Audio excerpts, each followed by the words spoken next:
Block করছে, বিদ্যুৎ Barua block বাটানো হচ্ছে, সব দেবো আমি।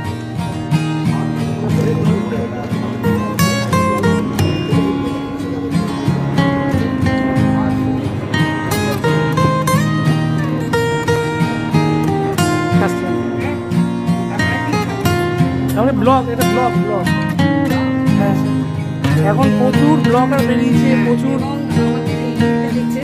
সংস্থার নাম হচ্ছে, আমরা নেচার মিক্সের সঙ্গে আছি, ওদের সঙ্গেই করছি আলাদাভাবে একটা জায়গা নিয়ে ফার্স্ট গ্রাম। আমরা যে পেপারগুলো পুরোটাই আমাদের রিসাইক্লিং নিয়ে কাজ হয়। এখানে হেম্প দেখবেন এবং এলিফেন্ট ফুড থেকে কিছু দেখবেন, আর কভারগুলো দেখি ওয়েস্ট কাপড় আর আপনার প্রচুর কালাকুটি করা হয়েছে। এবং আমাদের সমস্তটাই পেন, পেন্সিল, যাবতীয় সমস্ত প্লান্টেবল, অর্থাৎ বিভিন্ন গাছের সিড দেওয়া আছে।